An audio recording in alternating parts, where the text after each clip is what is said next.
Hey, this is Dave from Benediction, also from former bolt thrower vocalist from Downlord, Down Among the Dead Men, Echelon, Ursina, Hellfrost and Fire, Formaldehydist, Just Before Dawn, Stygian Dark, Sand Cadaver. Quite a lot. But anyway, you're watching Richard Metal Fan.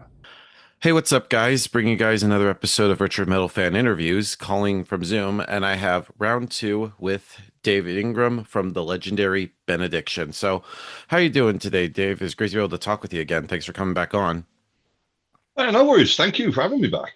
Yeah, doing good. It's Friday afternoon here in Copenhagen, and Yeah. yesterday I was at a concert with my girlfriend, my fiance rather, Heidi. We saw the Quakes and Stormtroopers of Love. It's sort of psychobilly stuff. And then the day Oh, before that, we've seen Mondo Generator live, and then tomorrow we're seeing the Hives. So we got a busy period at the moment. that That's cool. hell yeah, that's great, great man. I kind of love your little setup in the background with all those vinyls and stuff. Oh, I see yours as well. Nice one. Yeah, Thank you. it's just mostly like CDs. I have like over 3,100 in my collection. Whoa.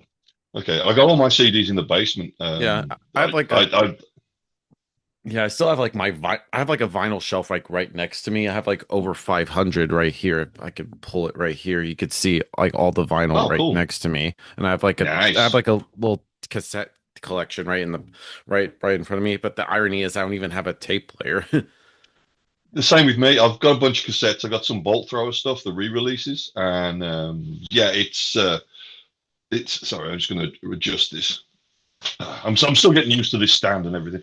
Yeah, I've got some Bolt Thrower re-releases on cassette, and I don't have a cassette player, so Yeah. I need to invest in one. So Yeah, same. I have like a tape to PC kind of things because I mostly have like old like demos like Cannibal Corpse and Cradle Filth demos.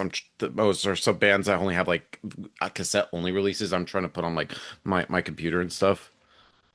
yeah, yeah, it's. I mean, I've got a CD player. We just have one plugged into the TV and the speaker on the TV. 'Cause I rarely listen to CDs. Yeah. It's always vinyl or digital. Yeah. Because I'll take my iPod can carry my entire music library pretty much everywhere I go. So yeah, Yeah. Yeah. I don't. I mean, I understand the value of having hard copies. Yeah. Like how But many vinyl do you have? the last count was about 800. Oh wow, I have like But it goes 500. up because I'm getting sort of packages delivered every week. I just haven't posted about them. I've still got there's a couple of Sabbath box sets that are I haven't really catalogued yet. So Yeah. yeah, it's getting there. I'm enjoying it. When I reach 1,000, I will throw a party. Hell yeah. Have better invite me. I'll get the plane ticket to Denmark. Bleh. Yeah. Yeah, but I also like It's- your like I also saw like the Ace Frehley vinyl. So sadly he passed away yesterday. yes, yes, yeah. A little bit of a tribute. So I'll be playing some Ace that album in particular today. Yeah. Yeah, So yeah, I always thought he was a great guitarist. I always think that he could do he's way too good to be in Kiss because he's just a really great he was a really great guitar player. great guitar player and a really good songwriter. The songs he wrote. I mean, if you listen to that album, in fact, out Yeah. of the four solo albums that they did, that was the best by far. And if you listen to all the songs that he sang on, that were on the Kiss releases, they're excellent. And also his solo material, the stuff on there, it's just got so many hooks in it, and it was just so well written. And yeah, there's a lot about Ace Frehley that it was underrated, and he was better. He was the best one of Kiss, that's for sure. Yeah. Anyway, switching topics because I Yeah. want to talk about like the latest Benediction album, Ravage of Empires. I love this album. This is so far one of my favorite albums to come out this year. So, how was the whole like writing and recording process like for Ravage of Empires? Well, it was very similar to Scriptures, the previous one. We have the songs, we get sent over the music with just a basic drum pattern. It's sort of what Darren would write them. Darren and Rue, the two guitarists, they write all the music, and they would sort of write a basic drum pattern with a drum machine to sort of let Geo know what they were looking for. and they just give him free reign to do what he wants. And I'd get a copy of it as well, and I would change things around. Maybe there's some music, maybe extend pieces or shorten them, and then add lyrics, record them, and send them back. And then eventually we sort of, fine tune it, and then say, okay, that's done. Move on to the next one. And we did 10 songs, but then it became 11 because the 10th song I actually lost the lyrics for. So I had to rewrite something. I just put them down. It was on paper, and I just put them down somewhere, and I must have picked them up and thrown them out with the garbage or something like that. Oh, wow. Or so I thought. And then, so I rewrote some lyrics, completely different subject for the song. And then I found those lyrics that I thought I'd thrown away again. So I thought, fuck it. I don't want to, not use them. So we did 11 songs instead of 10. So that was the reason there was not. I mean, I believe on Scriptures there was only 10. So, but and then the recording was the same studio as Scriptures with Scott Aitkins, and the process was very similar to the last time. A lot of hard fucking work, and Scott really does crack the whip, but he's good. So. Yeah, and did you wanted to pick up where you left off after Scriptures, or with this album you wanted to try something different that Benediction hasn't done before? Well, yes and no. I mean, with every time technology advances, there's no way of it not, and we'll use the new technology. But as for new stuff, we're old school. I don't see the point in changing from what we do. There was a few subtle differences. I mean, we had a version of Nick on bass, and Nick's actually a guitarist, so he had some good ideas that he brought in as well. And yeah, we sort of embrace all that, but it's still in essence old school Benediction, and it always will be. There's no point in changing it. Yeah. If it ain't broke, don't fix it. Yeah, it's almost kind of like a damned if you do, damned if you don't. You have like a formula you stick with. People think that you're kind of like repetitive, but if you try to experiment, people think that you're inconsistent. But in the end, you just sort of gotta be like, fuck it, just do what you gotta do. Yeah, exactly. We had that sort of thing with the Dreams You Dread album, because the production was different, and it was very much what was happening around at that time. That's that style of production. But yeah, we changed it around again.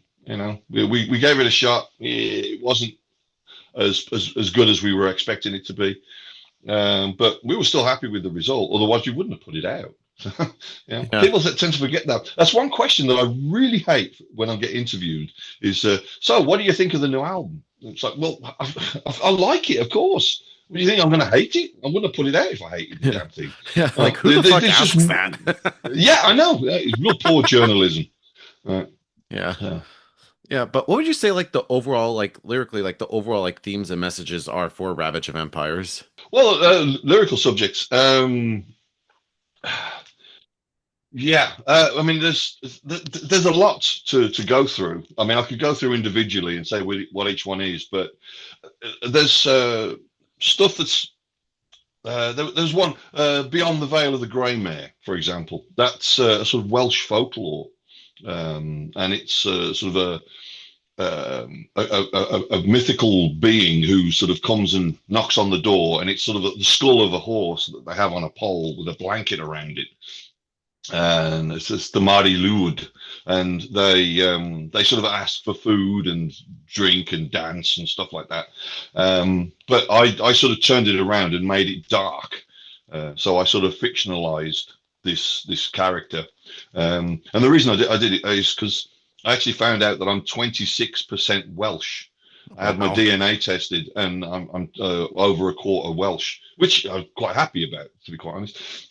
The rest of the DNA test was mostly from Birmingham, the Midlands area, and the Black Country, the sort of in the centre of England. Yeah, the birthplace of heavy metal.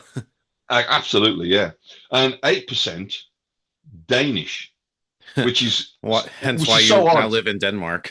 And now I'm living in Denmark. I didn't know, but yeah, maybe the pull of the Danes was in my genes. So yeah. Who knows? Yeah, exactly. No, but I mean, some of the lyrics. I'm not going to lie. There's a heap of Doctor Who in this. Okay. I'm a big fan, and I hide it well. I mean, if you look on the cover, you can actually see there's some sort of Daleks and stuff on there, Yeah. and there's a TARDIS down Yeah. the bottom. You know, Yeah. if you look, it's best if you get the vinyl Yeah. because it's the bigger picture. Yeah. Isn't it? But also, Yeah, oh, you're carry saying. on. Yeah. Does it also feel weird that you own your own album? Yeah. I mean, I've got like about 7 or 8 copies of CD on the shelf, and there's a bunch of the vinyls somewhere. Oh I can't wow. remember. So you can just I've like moved it all listen to around. So. yourself. Does it feel Yeah, I weird? can. It feels weird listening to yourself.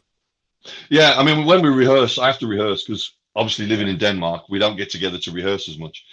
So the best way for me to do it is on my iPod at work because I start work really early, and I can get to play the music on my iPod and sort of sing while I'm working because there's no one else around. I'm on my own all morning, so I rehearse at work that way. But yeah, I mean, we had a good time recording that album. I spent most of my time with Nick, as a matter of fact. Yeah, and it was sort of a bonding process because we only ever used to hang out when we were playing gigs, but then we had an entire week together, and it was really cool.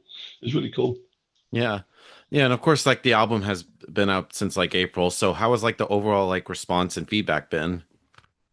Positive, very positive. I think the only I've one negative comment I've seen, and that was somebody who was complaining about the crawling over corpses video, saying that it was cheesy, and like the people who were replying to that were saying, then don't watch it. You know, just there's nothing wrong with it.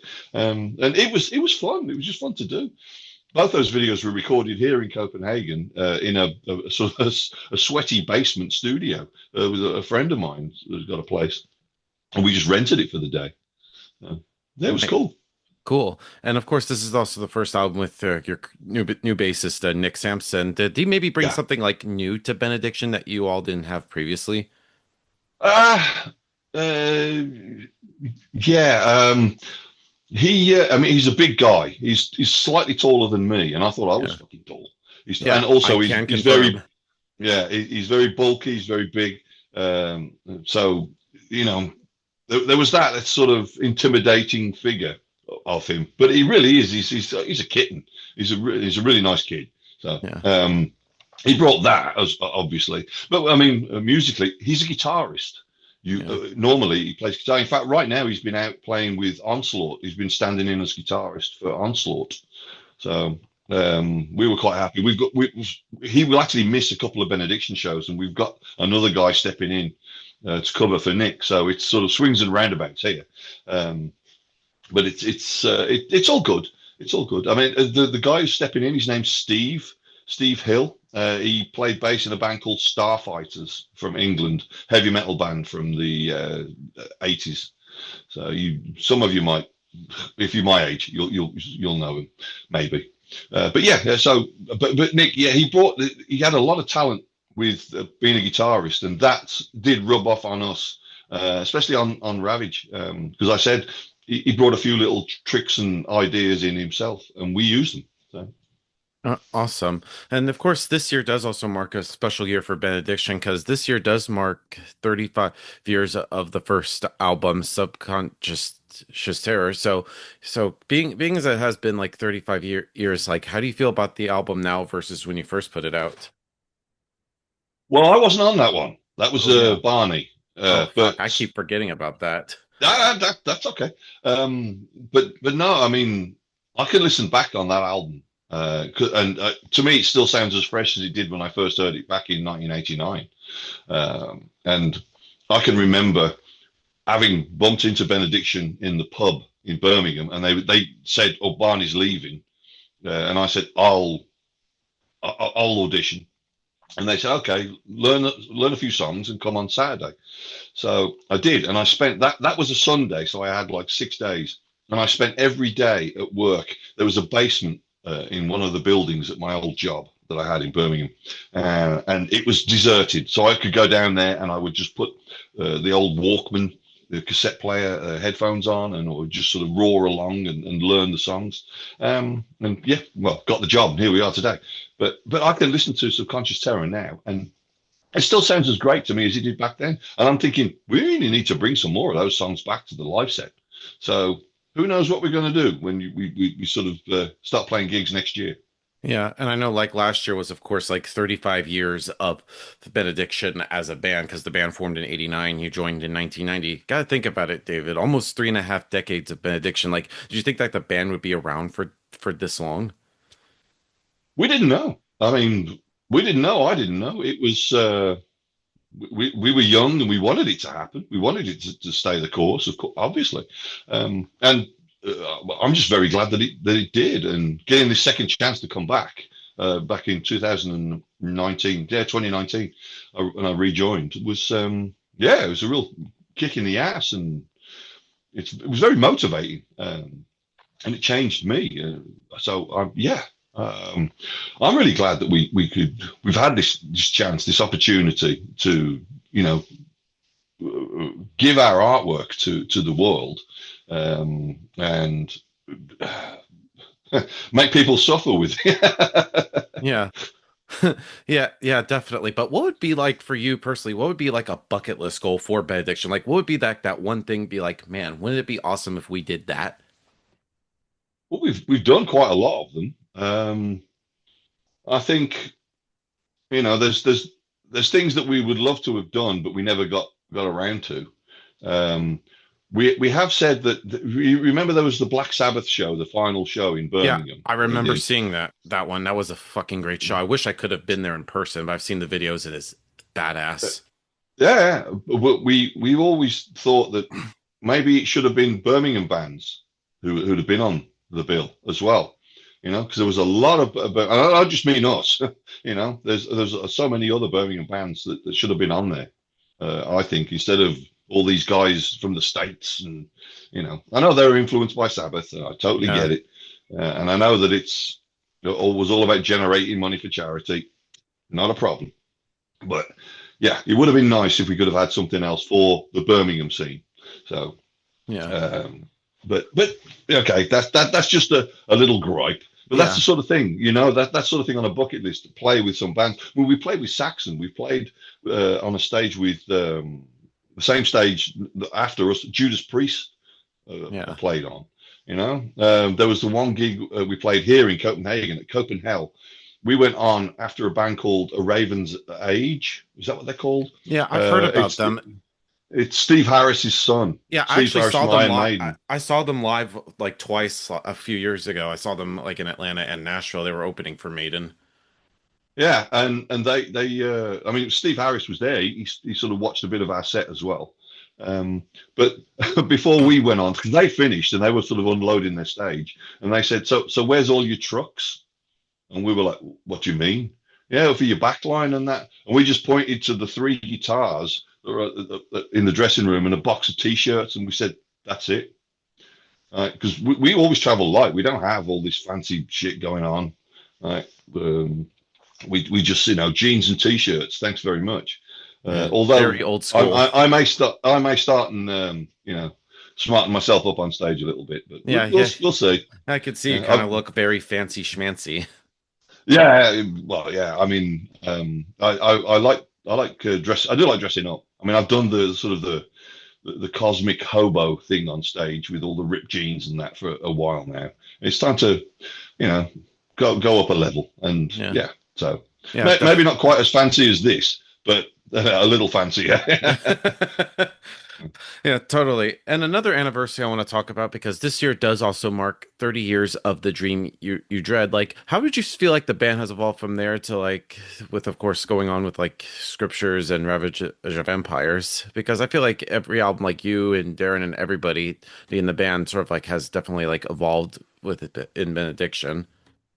Yeah, that's what I was going to say. The band has evolved, and each album, each release, whether it's an album or an EP, it's been another step in that evolution. If you look at that very famous picture of the apes, and they sort of go up to Cro-Magnon man and Neanderthal man, and then humans. You could sort of maybe think that as Benediction, we sort of started out and it was kind of rough and basic, still good, of course. Otherwise, we wouldn't have got the opportunity to continue. But it was that, and we did evolve. We did move forward every time, and again, technology helped. The dawn of the internet was just wow. I mean, we couldn't do things like this, 20, 30 years ago. So yeah, it's crazy how technology has evolved. Yeah, really, really. Yeah. I mean, you just I can walk around. I've got the entire human knowledge at my fingertips, walking around. Yeah. Same it's here. Just crazy. Same here. Yeah, it's mental. It's crazy. Yeah, I know. I love that though. Definitely. And anything to make life easier it works for me. Yeah, of course. Like the last time seeing you, I saw you live at the Maryland Death Fest back in May. So what was that whole festival like? Because I thought you all kicked ass then. That was only my second time seeing you guys. Oh, it was brilliant. I mean, we've played. Benediction played there before, but not with me. But I played there with Hail of Bullets back in 2017, I think. So it was good to play, and it was great that it was outside. And the crowd they were very welcoming. And we actually found that American beer has gotten a lot better. Yeah. Yeah. So we were happy with that. But yeah, no, it was absolutely a great time. It was great people, great production. The whole thing was everything was met with warmth. There was no being dicked around. Definitely. That was awesome, and the crowd the response that we had was just amazing. Yeah, it was. I would love to do that again. So. Yeah, definitely. It was kind of surprising because the two times I've been to Maryland Death Fest, it was like hot as fuck, but surprisingly, it was a bit chilly that day. I was like, this is totally different. I was not expecting that. Yeah. I mean, it worked. I like it when I can remember there was some of the photographs you can see. All of our hair is blowing in one direction. Yeah. It looks like a fucking L'Oreal advert or something like. But you could see that the wind was blowing, and it wasn't. I think we came off stage and we weren't sweaty, which is one of the first times that's ever happened. Yeah.